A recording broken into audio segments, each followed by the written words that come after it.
ये क्वेश्चन है डीएनए की आणविक संरचना का सचित्र वर्णन कीजिए, या और में ऐसे भी पूछा जा सकता है क्वेश्चन डीएनए अणु की द्विकुंडलीय संरचना का वर्णन कीजिए। ये very very most important question है। इसमें इसका डायग्राम भी है और इसकी थ्योरी भी है। ये एग्जाम में बहुत बार पूछा जाता है। तो सर्वप्रथम आपको लिखना है न्यूक्लिक अम्ल।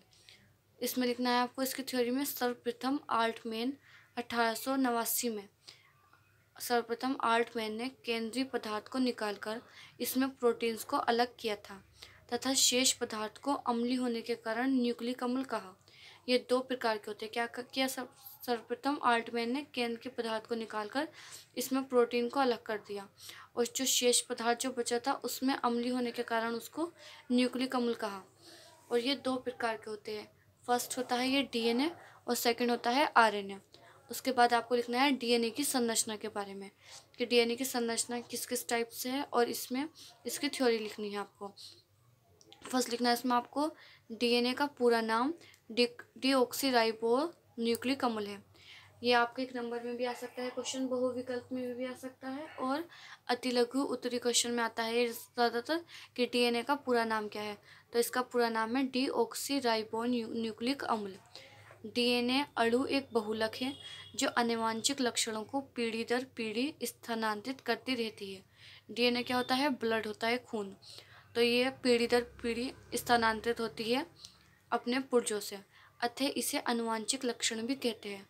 और आनुवंशिक लक्षण वो होते हैं जो एक शख्स उससे पुरुष से दूसरे पुरुष में जाते हैं और वो पीढ़ी दर पीढ़ी चलते रहते हैं, वो आनुवंशिक लक्षण होते हैं।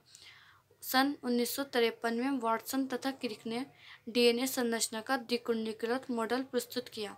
अगर आपके एक नंबर में पूछा जाए कि द्विकुंडलीकृत मॉडल किसने प्रस्तुत किया डीएनए का, तो उसका नाम है वाटसन तथा क्रिक ने। और कौन से सन में किया? 1953 में।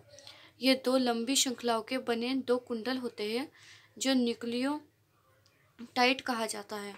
इस प्रकार लाखों न्यूक्लियोटाइड होते हैं, अर्थात श्रृंखलाएं पॉलीन्यूक्लियोटाइड कहलाती हैं। ये श्रृंखलाएं काफ़ी लंबी तथा अणु काफ़ी बड़े होते हैं। ये स्वयं 3 प्रकार के अणुओं से मिलकर बने होते हैं। और वो कौन कौन से अणु होते हैं? नंबर 1 जो होता है वो होता है एक पेंटोस शर्करा जो 5 कार्बन वाली श्रृंखला होती है। सेकंड, एक फास्फोट मूलक जो H3PO4 से बनता है। थर्ड, एक नाइट्रोजन जो 2 प्रकार के तथा कुल 4 क्षारकों में से एक होता है। उसके बाद आपको लिखना है के प्यूरिन के बारे में। प्यूरिन प्रकार के जिनमें 2n रिंग होती है, एग्जाम्पल एडेनिन, गुआनिन। सेकंड, खेप में लिखना है आपको पिरिमिडीन।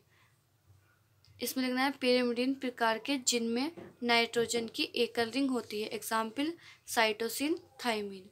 फिर आपको लिखना है डीएनए का द्विकुंडल प्रतिरूप। इसमें आपको लिखना है सन 1953 में वाटसन, क्रिक, विल्किंस व फ्रैंकलिन नामक वैज्ञानिकों ने किसने, आपको इनके नाम याद रखने, जैसे हमारे फैमिली मेम्बर्स में नेम होते हैं ऐसे आपको इस तरीके से याद रखना हो कि एक का नाम वाटसन है, क्रिक है, विल्किंस व फ्रैंकलिन, ये 4 है। वाटसन, क्रिक, विल्किंस व फ्रैंकलिन नामक वैज्ञानिकों ने कौन से सन में? 1953 में एक्सरे डिफ्रेक्शन स्टडीज द्वारा डीएनए का द्विकुंडल प्रतिरूप प्रस्तुत किया। एक्सरे के द्वारा उन्होंने डीएनए का द्विकुंडल प्रतिरूप प्रस्तुत किया कि जो डीएनए होता है वो द्विकुंडल होता है, 2 कुंडलों का बना होता है। द्विकुंडल का मीनिंग है जिस पर उन्हें सन 1952 में नोबल 1962 में नोबल पुरस्कार भी मिला। डीएनए अणु पॉलीन्यूक्लियोटाइड्स के 2 स्ट्रैंड्स का बना होता है, मीनिंग जैसे 2 कुंडल। उसके बाद आपको ये नीचे ये बनानी होगी। ये याद करने की ट्रिक है, पहले आपको लिखना है TCG और यहाँ लिखना है एक कुंडल। उसके बाद ये कैसे लिखोगे? ये वाला सी इधर आ जाएगा, ये वाला जी इधर, ये वाला ए इधर, ये वाला टी इधर, ये वाला सी इधर, ये वाला जी इधर और टी के नीचे ए लिखना है।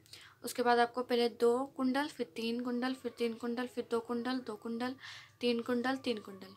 अगर उल्टी साइड से चलो तो 3 3, फिर 2 2, फिर 3 3, फिर 2। इधर आपको लिखना है फर्स्ट कुंडल, इधर नीचे लिखना है सेकंड कुंडल और इधर बीच में लिखना है पगडंड। उसके बाद आगे लिखना है आपको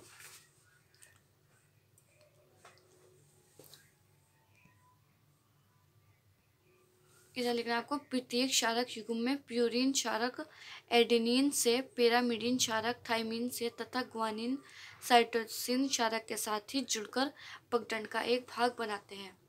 तो आपको इसमें ऐसे याद रखना होगा, प्यूरिन क्षारक एडेनिन से, इनमें से ये इन चीज़ों से मिलकर बने हैं।